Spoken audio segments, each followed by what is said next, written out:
약속의 후손이라는 말씀의 제목입니다.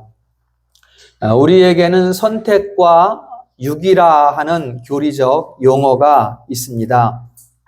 무슨 뜻인가? 바로 하나님께서 선택한 사람, 또 하나님께서 선택하지 않은 사람, 그들이 누구인가를 구별하는 이러한 교리적 용어가 되겠습니다. 이것은 가장 성경적인 교리이다, 이렇게 말씀드릴 수 있습니다. 왜 성경적이라고 말하는가? 왜냐하면 성경이 이것을 직접적으로 말씀을 하고 있어요. 직접 언급하고 있어요. 그리고 오늘 내용도 그러한 내용을 포함하고 있습니다. 사람들은 이 선택과 유기에 대해서 하나님이 선택하신 것은 좋은데 왜 유기를 하시냐? 왜 버려두시냐? 하나님은 사랑이시라고 하면서 왜 사람들을 이렇게 차별하냐? 불공평하다. 이렇게 항변하면서 이 교리를 받지 않는 사람들이 있어요. 그래서 오히려 사람들이 좋아할 만한 하나님의 주권에 맞춰진 것이 아니라 사람들에게 맞춰진 이러한 교리들을 만들어내는 것을 우리가 볼 수가 있습니다. 왜냐하면 사람의 마음이 이러한 교리를 받게 되면 힘들다는 거예요.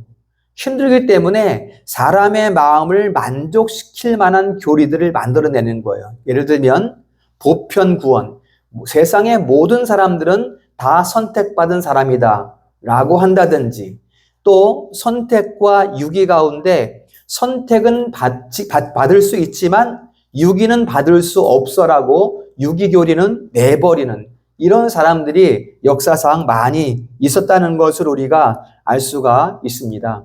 그래서 우리가 마땅히 받아들이는 선택과 유기의 교리이지만 이 교리에 대해서 우리가 조금 더 깊이 헤아려 볼 필요가 있다, 이렇게 말씀을 드리겠습니다.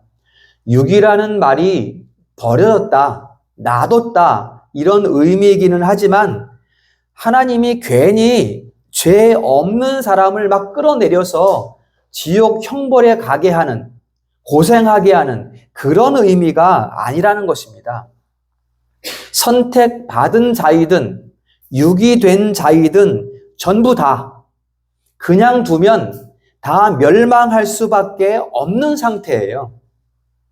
다 이미 진노의 자녀의 상태예요. 선택된 사람들이든 유기된 사람들이든.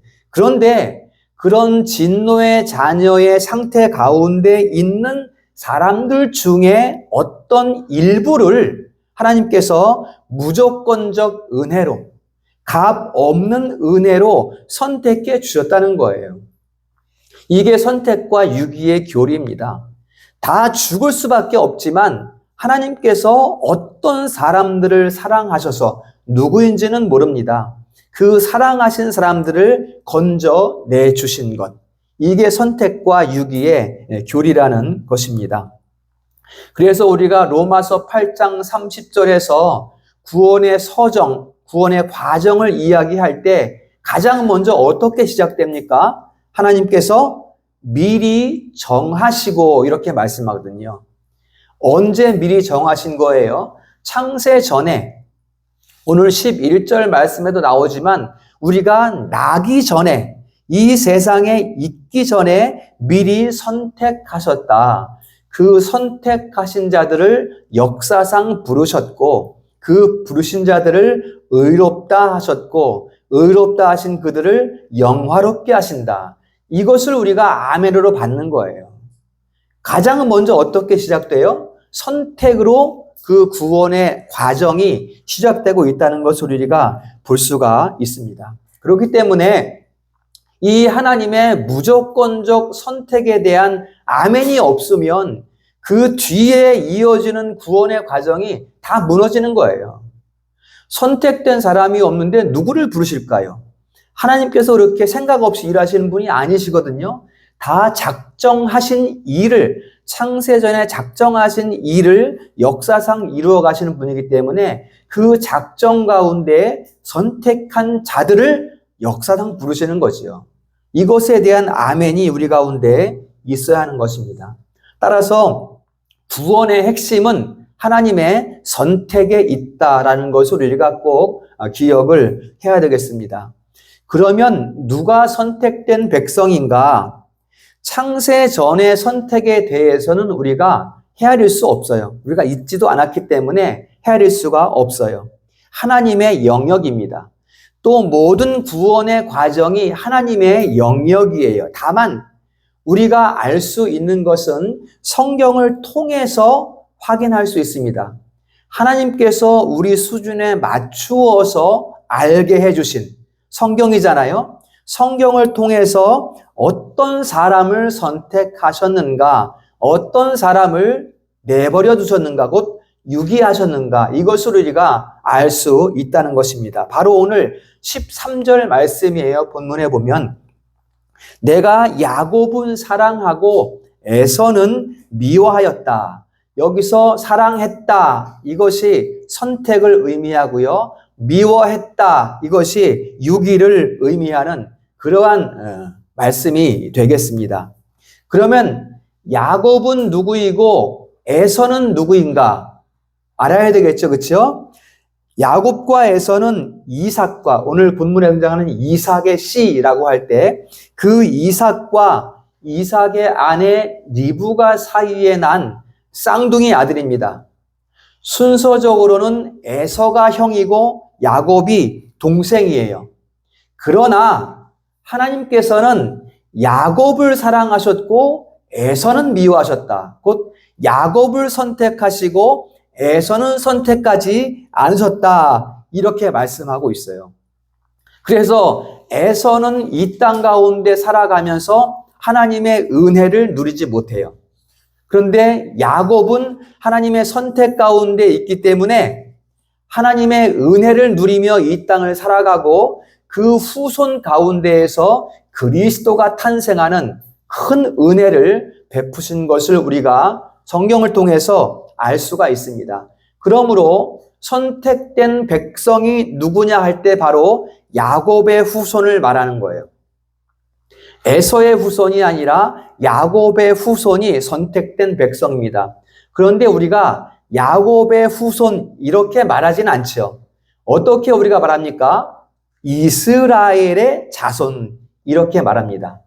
왜 야곱의 후손이라고 하지 않고 이스라엘의 자손이라고 말하는가? 왜냐하면 야곱이 새롭게 얻은 이름이 이스라엘이기 때문이에요. 이 이름을 언제 얻었습니까?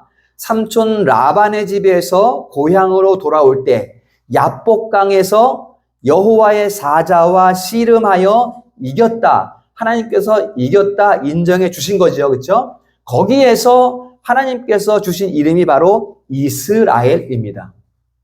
여기에서부터 이제 언약의 백성들, 그 민족이 출발을 하게 되는 것을 볼 수가 있습니다. 이러한 하나님의 선택이 있었으니 그 이스라엘의 후손은 아주 뛰어난 사람들, 범사에 뛰어나다 이렇게 로마서에서 말씀하고 있죠. 그 중에서 가장 큰 특권이 무엇일까? 이 이스라엘 후손들이 가지고 있는 가장 큰 특권은 우리가 잘 알고 있는 대로 첫 번째는 말씀을 맡은 것이고 두 번째는 그 후손 가운데에 그리스도께서 나시는 것이고 세 번째는 무엇인가? 하나님 앞에 기도하면 저 주신다는 거예요. 이스라엘이라는 거예요. 하나님께서 저 주신 그 백성이 이스라엘이야, 이스라엘. 그래서 그 땅을 야곱이 분이엘 그랬어요, 분이엘. 하나님을 대면하여 보았으나 내가 죽지 않았다. 그걸 기뻐하면서 그 땅 이름을 분이엘이라고 했어요. 그러니까 이스라엘의 후손은 기도하면 하나님께서 져주시고 그들 가운데에 하나님의 영광의 얼굴의 광채를 비춤 가운데 살아가게 하시는 이것이 이스라엘이 누리는 특권입니다. 그야말로 대단한 민족입니다. 이스라엘은. 그러면 야곱 이후에 이스라엘은 어떻게 되었을까? 그러니까 하나님께서 얼굴에 광채를 비춰주는 삶을 살아가는 그 이스라엘 백성들이니까 대대로 복을 누려야 될 거 아니에요. 그렇죠? 과연 야곱 이후에 이스라엘의 후손들이 대대로 그러한 복을 누리면서 살았을까라는 것이죠. 물론 하나님의 은혜와 복은 끝이 없어요. 그 사람이 어떤 삶을 살든지 관계없이 하나님의 택한 백성에게는 큰 은혜와 복을 항상 내려주십니다. 이스라엘 백성들도 그러한 은혜와 복을 누리며 살았어요. 그런데 이스라엘 자신들은 그 은혜 받은 삶을 살아가지는 못했다는 것입니다. 은혜 받은 자로서 은혜 받지 않은 사람처럼 살아갔다는 거예요. 그들이 어떤 상태였는가? 구약 성경에 그것을 아주 잘 나타내주고 있습니다. 이미 창세기에 봐도 있고 또 출애굽기 광야길을 걸어가는 그 이스라엘 후손들을 보세요. 그리고 바알 부올 우상 숭배에 빠지고 날마다 하나님을 의심하고 신뢰하지 못하고 그러한 이스라엘 후손들의 삶을 구약 성경이 보여주고 있고, 그리고 마지막 구약 성경인 말라기에서는 그 이스라엘의 상태를 적나라하게 보여주고 있습니다. 그래서 오늘 우리 참고 구절이 말라기 성경이었어요. 말라기 읽으라고 제가 말씀드렸습니다. 예배 시작하기 전에, 그렇죠? 아주 적나라하게 그 이스라엘의 후손이 어떤 상태에 빠졌는가를 우리에게 보여주고 있어요. 우리가 말라기서를 먼저 보는 이유는 오늘 본문 로마서 9장 오늘 본문이 말라기를 배경으로 하고 있기 때문입니다. 우리가 말라기를 먼저 잠깐 보겠습니다. 어떤 상태였는가? 첫 번째로 예배가 타락했다. 이스라엘 후손들인데 예배가 타락한 상태에 있었어요. 하나님께 온전한 예배를 드리지 않았다는 거예요. 예배를 안 드렸다는 것이 아니라 예배를 드리는데 그 예배 가운데 하나님께 영광을 돌리는 것이 아니라 자기 의를 드러내는 그 장으로 예배를 사용했다는 거예요. 하나님의 말씀을 듣는 자리가 아니라 예배가 자기 공로를 드러내고 내 판단을 내세우는 그러한 자리로 삼았다는 거예요. 그런 예배를 드렸어요. 어느 정도로 타락한 예배였을까? 1장 8절 말라기에 보면 그들이 눈먼 희생을 드리고 저는 것, 병든 재물을 가져오고 이렇게 말했어요.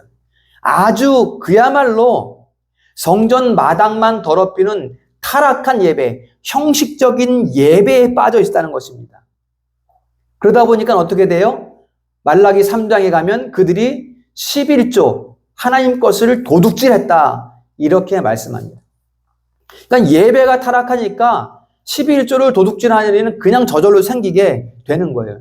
그 다음에 특히 중요한 것이 뭔가 하면 말라기 2장 5절과 8절에 보면 하나님께서 레위는 누구예요, 여러분? 예배를 주관하는 자들의, 그렇죠? 제사장 가문입니다. 레위 지파가. 내가 레위와 세운 생명과 평강의 언약을 너희가 깨뜨렸다. 이렇게 말을 하고 있습니다. 여러분, 우리가 유다 지파하고 레위 지파를 잘 우리가 구분해서 생각해 볼 필요가 있거든요.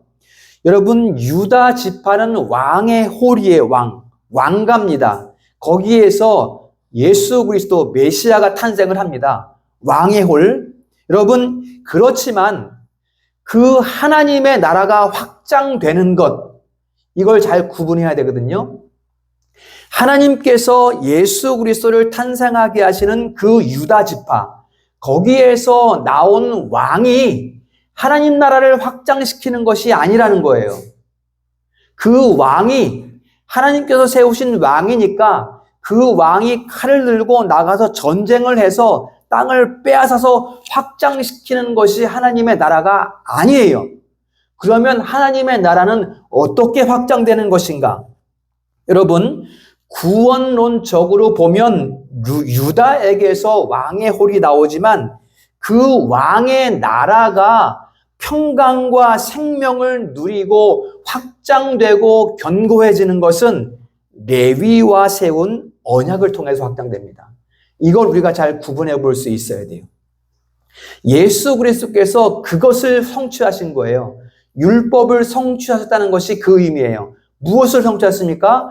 우리가 온전한, 다 깨뜨려진, 파괴된 예배를 온전히 드리게 하시는, 온전한 예배자 되게 하시는, 그것을 그리스도께서 성취하신 거예요. 온전한 예배를 그리스도께서 다 이루셨기 때문에 번제, 전제, 요제 모든 제사를 다 완전히 드리셨기 때문에 우리는 그리스도 안에서 온전한 예배자가 되는 것, 이것으로 말미암아 하나님의 나라가 확장되는 거예요.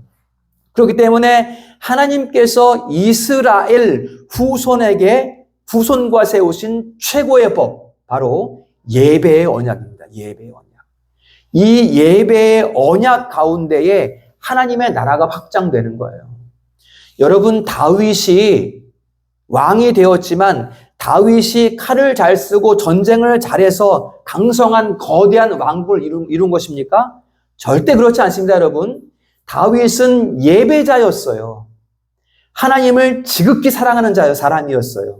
항상 예배드리고 항상 경건한 삶을 살아갈 때 하나님께서 그의 나라를 위해 싸워주신 거예요. 그게 하나님 나라의 확장입니다. 그런데 그 후손들은, 이스라엘의 후손들은 자기 혈통만 믿고, 우리는 12지파의 후손들이니까, 우리는 선민이니까, 우리는 천국 백성이니까 기고만장해서 그 예배의 언약을 깨뜨렸다는 거예요. 그래서 여러분, 하나님은 특단의 조치를 내리십니다. 어떤 조치십니까? 더 이상 예언도 없고, 더 이상 선지자도 없고, 더 이상 위에서 부어주시는 말씀의 교훈도 없는 400년간의 암흑기로 들어가게 하시는 거예요. 이게 하나님께서 내리신 특단의 조치입니다.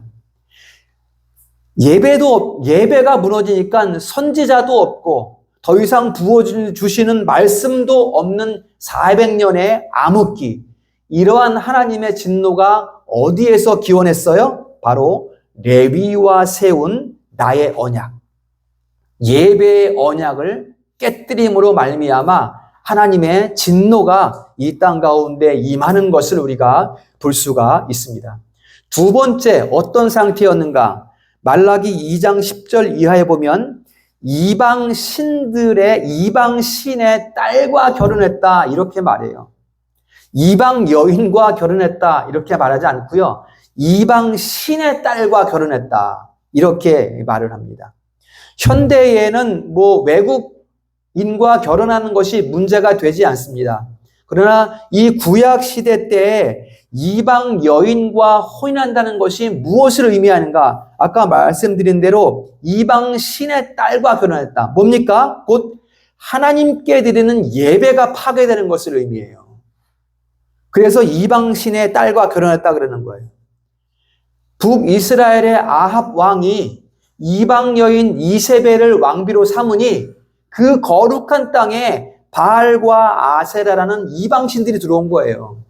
그래서 그 거룩한 땅이 음행하는 나라가 되었단 말이에요. 이것을 말하는 거예요.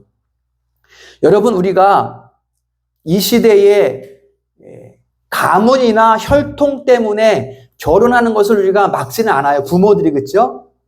가문 때문에 저 가문은 좋지 않으니까 너는 저 여인하고 결혼할 수가 없어, 이렇게 우리는 말하지 않습니다.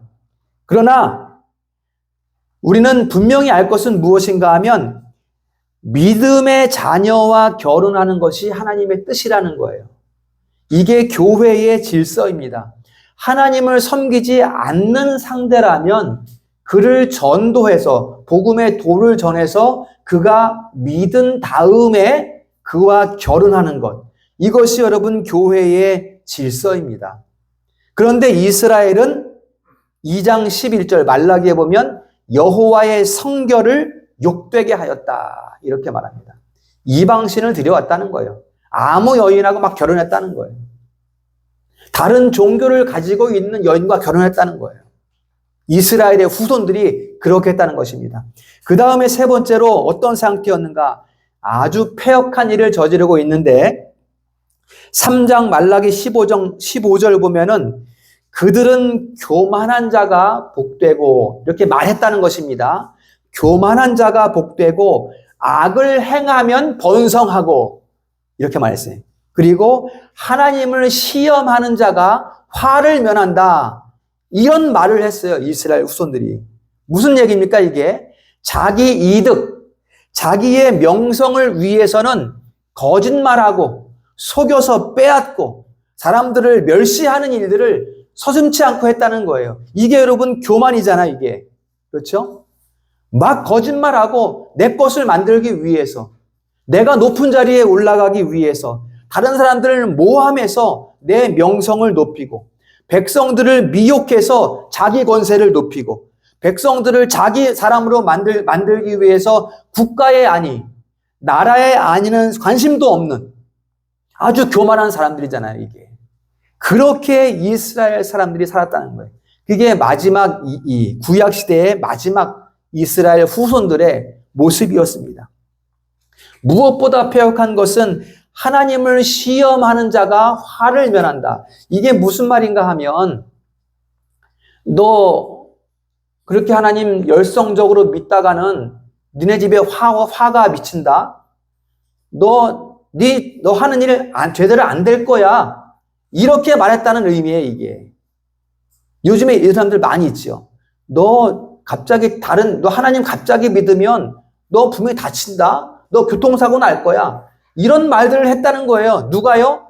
이스라엘의 그 후손들이 교만하여져서 적당히 믿어야 돼. 이렇게 말했다는 거예요. 그러니까 형식적인 예배가 드려지고 막 저는 것 병든 것들 가져오고 성전 마당을 더럽히는 이런 예배가 드려질 수밖에 없다라는 것을 말씀하고 있는 것입니다. 그러니까 이런 상태였기 때문에 세 가지 말씀드렸죠. 그렇죠? 예배가 타락했고 그 다음에 이방신이 들어왔고 그 다음에 하나님을 시험하는 이런 일들이 있었으니 더 이상 논할 가치도 없이 그냥 암흑의 시대로 들어갈 수밖에 없는 그런 이스라엘 상태가 되었다라는 것을 말라기서가 이렇게 보여주고 있습니다.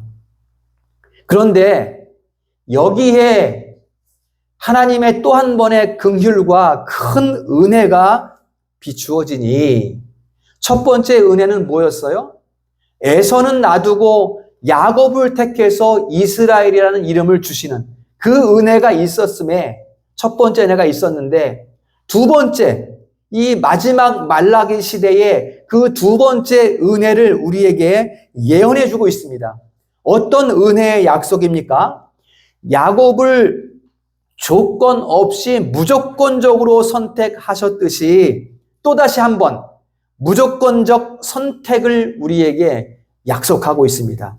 그것이 말라기 1장 11절 말씀이에요.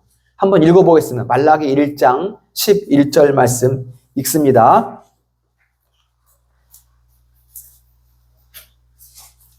말라기 1장 11절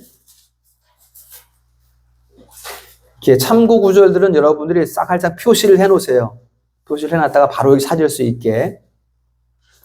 말라기 1장 11절 그 야곱을 무조건적 선택하신 것처럼 또 한 번의 무조건적 선택을 우리에게 약속해주고 계시다. 말라기 1장 11절 읽습니다. 시작. 만군의 여호와가 해시는 곳에까지 이방 민족 중에서 내 이름이 크게 될 것이라. 각처에서 내 이름을 위하여 분향하며 깨끗한 제물을 드리리니 이는 내 이름이 이방 민족 중에서 크게 될 것입니다. 아멘. 여호와 하나님의 이름이 어디서 크게 된다고요? 이방 민족 중에서. 그러니까는 영적인 이스라엘의 태동을 여기서 예언해주고 있는 거예요. 그 400년 암흑기로 들어가는 그 마지막 시대 가운데에서 하나님께서는 이러한 약속을 이 시대 가운데 주고 계시다라는 것입니다. 이제는 구약의 혈통을 넘어서는 새로운 민족을 모으시고 무엇을 위해서요? 예배를 회복하기 위해서. 하나님께 드리는 예배의 회복을 위해서 정결한 민족을 세울 것이다. 이방인 가운데에서. 이것을 말씀하고 있어요. 그때가 언제예요? 말라기 3장 1절입니다. 말라기 3장 1절 다시 읽습니다. 시작. 만군의 여호와가 이르노라. 보라, 내가 내 사자를 보내리니 그가 내 앞에서 길을 준비할 것이요 또 너희가 구하는 바 주가 그의 성전에 임하시리니 곧 너희가 사모하는 바 언약의 사자가 임하실 것이라. 아멘. 그 암흑기 가운데 있으니까 그 심령들이 어떻겠어요? 너희가 구하는 바, 너희가 사모하는 바 언약의 사자가 임하실 것이라. 곧 신약 시대의 시작을 우리에게 말씀해주고 있는 것입니다. 그 시작이 무엇입니까? 예수 그리스도의 오심. 그 예수 그리스도의 오심을 준비할, 그 길을 준비할 한 사람이 나오고 곧 세례 요한입니다. 그 세례 요한과 함께 이제 누가 오신다? 언약의 사자가 그의 성전에 임하신다. 이렇게 우리에게 말씀해주고 있습니다. 바로 그리스도의 오심, 예수 그리스도의 오심으로 말미암아 하나님을 향한 온전한 예배가 회복될 것임을 우리에게 예언하고 있습니다. 그러면 그 회복된 이방인들이 누구인가? 과연 누가 회복된 예배를 드릴 것인가? 그게 바로 오늘 로마서 9장 7절, 8절에 말씀하고 있습니다. 다시 로마서 본문으로 넘어가세요. 로마서 9장 7절 이하에 보면 뭐라고 말씀하는가 하면 이삭의 씨로 불리는 약속된 자녀들, 이렇게 말씀하고 있어요. 이삭의 씨, 이삭의 씨입니다. 아브라함의 씨가 다, 전부 다 언약의 후손이 아니에요, 여러분. 아브라함은 그두라의 소생들도 있어요. 이삭 외에. 그러나 이삭의 씨, 그 씨로 말미암는 언약의 후손 말하고 있어요. 그 씨에 대해서 오늘 11절에서 설명해주고 있습니다. 로마서 9장 11절 읽습니다. 시작. 그 자식들이 아직 나지도 아니하고 무슨 선이나 악을 행하지 아니한 때에 택하심을 따라 되는 하나님의 뜻이 행위로 말미암지 않고 오직 부르시는 이로 말미암아 서게 하려 하사. 아멘. 보세요. 아직 이삭의 그 씨가 이 세상에 나지도 않았어요. 나지도 않으신 때에 택하심을 따라, 이렇게 말씀해요. 택하심을 따라 하나님의 뜻의 행위로, 하나님의 뜻이 행위로 말미암지 않고 부르시는 이로 말미암아, 이렇게 말씀하고 있단 말이에요.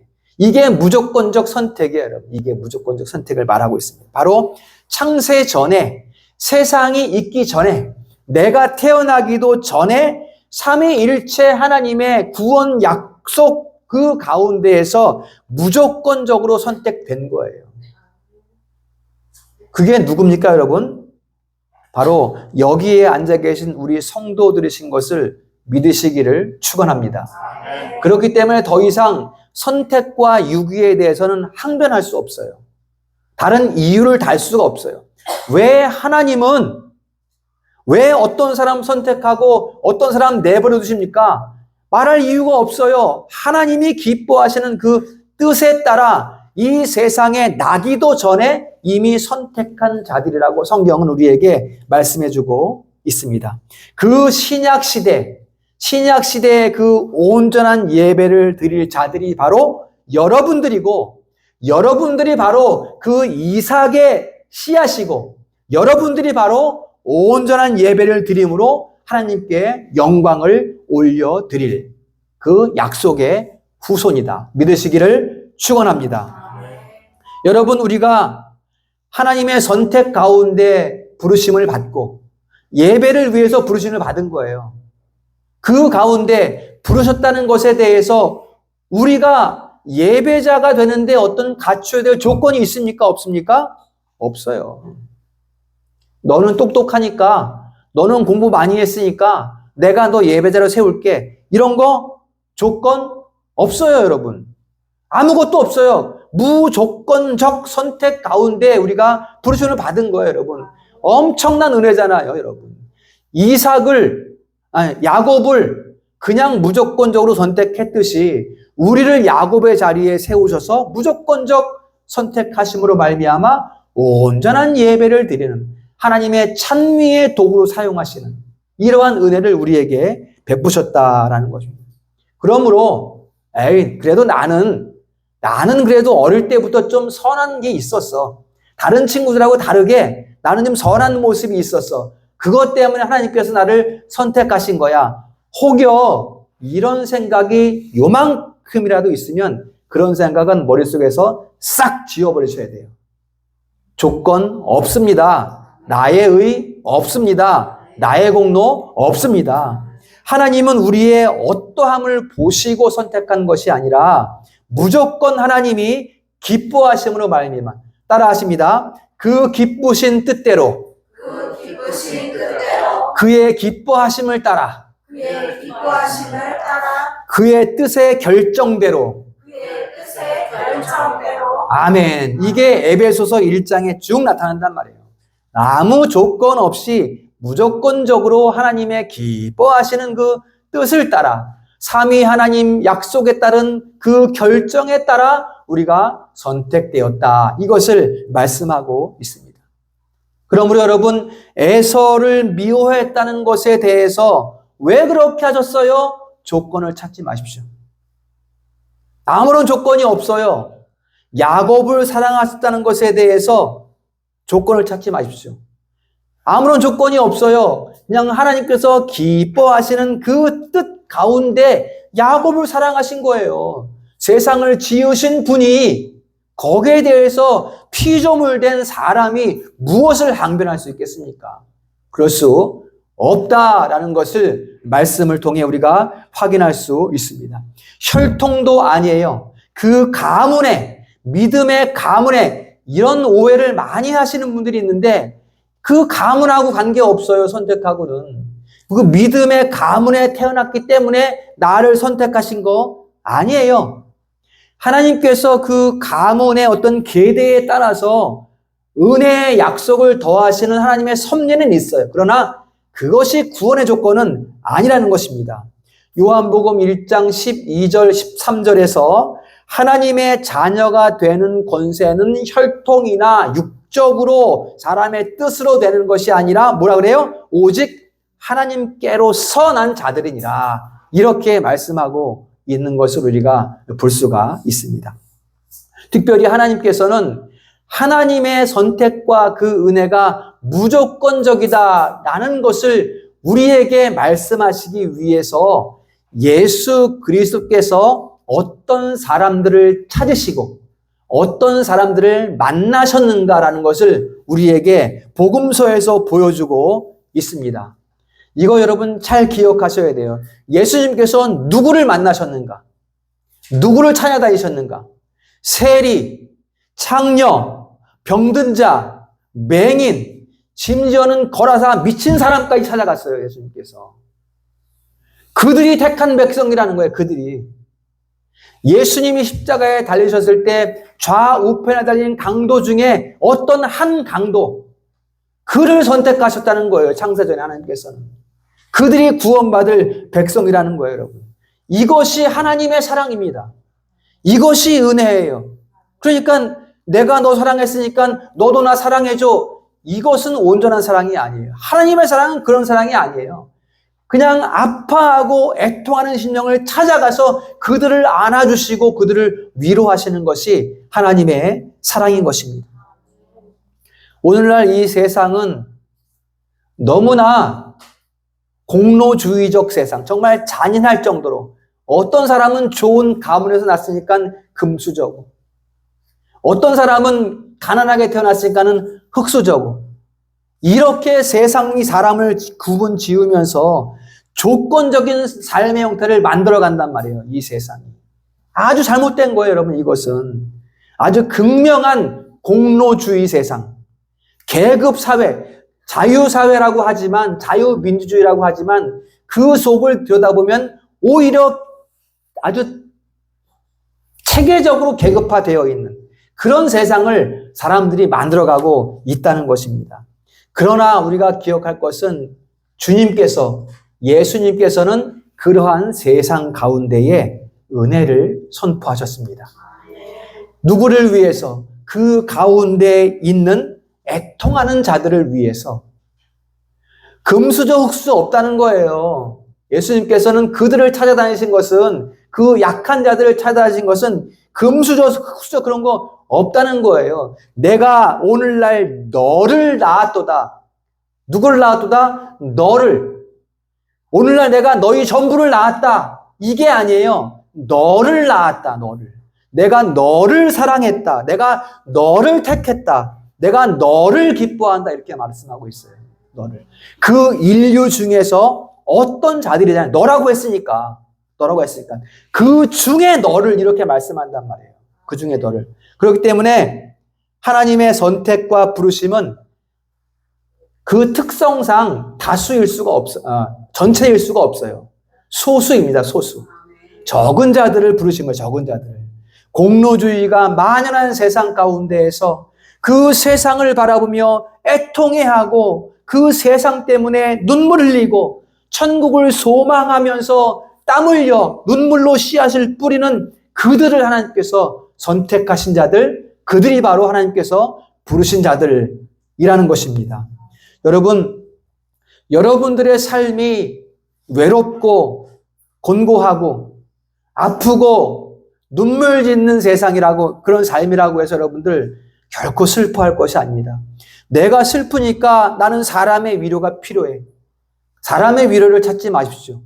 내가 힘들고 내가 고통 가운데 있을 때는 오히려 하나님의 뜻이 어떠한가 그것을 헤아리셔야 돼요. 여러분, 엘리야를 기억해 보세요. 엘리야. 구약 성경에 엘리야를 보면 이는 그 사람은 철저하게 혼자였어요. 철저하게 혼자. 저 동쪽 끝에 그리시네가로 가고 저 서쪽 끝에 사렙다 과부의 집에 가고 또 저 남쪽 끝에 부엘세바로 가고 누구하고? 혼자. 혀를 단신 이 사람은 아합을 피해 도망다니고 이세벨을 피해 도망다니고 방랑자의 인생을 살았어요. 그 방랑자의 인생 가운데 무슨 소망이 있었겠습니까? 그러나 하나님은 그 한 사람을 준비시키셨어요. 그 한 사람의 기름 부음을 통해서 이스라엘이 세워지고 한 나라가 세워지는 그러한 역사를 일으키신 것을 우리가 성경을 통해서 확인할 수가 있습니다. 우리 교회도 이러한 하나님의 은혜를 통해서 믿음의 일꾼들이 준비되어지기를 주님의 이름으로 축원합니다. 그러므로 나에게 어떤 아픔이 찾아올 때, 나에게 큰 고독함이 찾아올 때 그러한 일들로 아프지요, 여러분.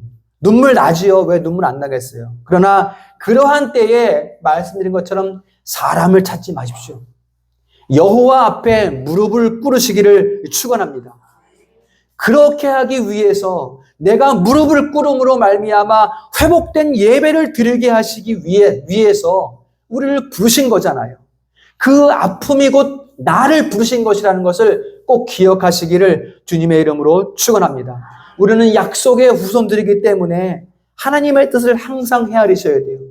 어떠한 신호등에 한번 걸렸을 때, 우리가 어떤 사람과 다툼이 일어났을 때 그 모든 것 가운데에 우리가 하나님의 뜻을 헤아릴 수 있어야 합니다.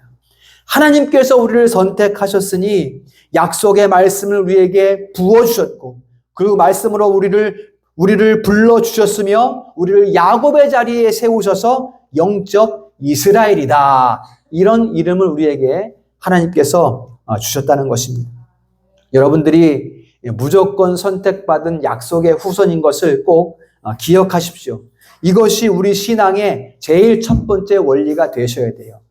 나의 어떤 조건으로가 아니라 하나님께서 무조건 나를 사랑하시고 무조건 나를 선택하셨다라는 것입니다. 에이, 목사님, 나는 교회하고 안 맞는 것 같아요. 아유, 나는 아무래도 안 될 것 같아요.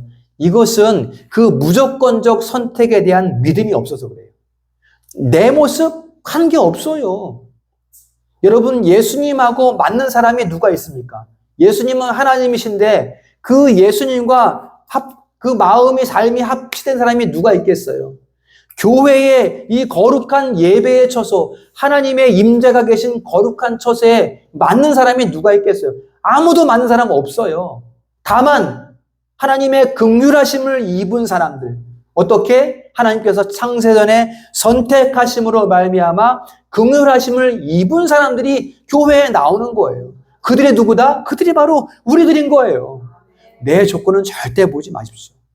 내가 세상 가운데 살면서 에이, 난 죄인인데, 나는 나쁜 짓 했는데, 그게 상관없다고요, 그게. 하나님이 선택하셨으면 교회로 걸음을 옮기게 하시고, 하나님이 선택하셨으면 교회에 나와서 예배로 영광을 누리게 하시고, 기쁨을 누리게 하시고, 그 말라기서에 보면 은혜의 해가 딱 뜨니까 송아지가 이유 없이 막 뛰는 거예요, 즐거워서.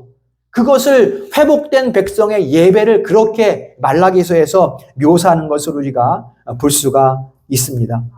여러분, 여기 계신 우리 성도들은 무조건적 선택으로 교회에 오신 거예요. 믿으시기를 축원합니다. 나의 어떠함이 아니라 무조건적 선택으로 교회에 오신 거예요. 그래서 우리는 하나님께서 나를 조건 없이 선택하셨다. 이것을 우리가 꼭 붙들어야 우리가 힘 있게 세상을 떨치고 일어설 수가 있는 것입니다. 하나님이 그리스도 안에서 우리를 사랑하셨습니다. 나를 사랑하셨을 뿐만 아니라 우리의 가정을 사랑하셨고, 심지어는 우리가 나중에 살펴보겠지만, 오후 시간에 보겠지만, 우리의 행위까지도, 우리가 하는 일까지도 사랑하신다. 이렇게 하나님은 말씀하고 있습니다. 져 주시는 거예요, 우리에게. 사랑하는 자녀 삼으셨기 때문에 우리가 기도하면 져 주시는 거예요. 져 주시고 나의 영적 이스라엘이라는 이름을 우리에게 주시는 것입니다. 이 믿음으로 나아가시기를 축복합니다. 우리 성도들이 세상에서 치이고 손해보고 많이 아픈 것을 잘 알고 있습니다. 다 알 수는 없겠지만 제가 성도들의 삶의 상황 가운데 옛날에 있어 봤기 때문에 우리 성도들이 얼마나 세상 가운데서 치이고 힘들고 눈물 흘릴 때가 많은지 저도 어느 정도는 알고 있습니다. 그러나 하나님께서, 예수 그리스도께서는 그러한 눈물 흘리는 자들이 있는 그 세상 가운데 오셔서 그 눈물 흘리는 자들을 안아주시고 위로해 주신 것입니다. 그 은혜 가운데 거하시기를 축복합니다.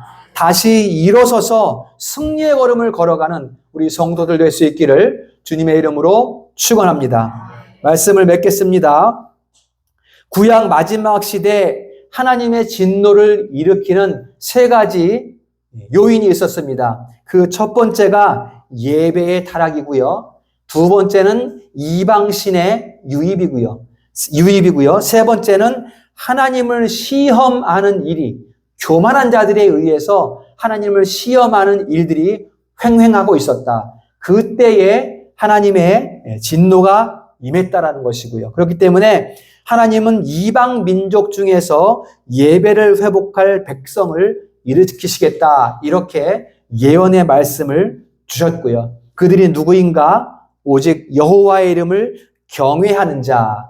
그들의 모습을 말라기 4장 2절에서 어떻게 말씀하는가 하면, 공의로운 해 치료하는 광선이 비추리니 너희가 나가서 어떻게 막 기뻐하는가 하면 외양간에서 나온 송아지가 뛰는 것 같이 너희가 즐거워할 것이다. 이렇게 말씀하고 있습니다. 어떤 사람들을 그렇게 기뻐하는 자들로 삼으시는가? 어떤 조건이 있어서가 아니라 창세전에 무조건적으로 선택하신 그들을 부르셔서 온전한 예배자로 삼으신다. 이렇게 말씀하고 있습니다. 그들이 바로 우리 여기 앉아 계신 성도들이고 우리의 자녀들입니다. 그러므로 우리는 평강의 언약, 이 구약의 이스라엘이 깨뜨린 레위와의 예배의 그 언약을 회복하고 그 가운데 참 기쁨을 누리시기를 주님의 이름으로 축원합니다.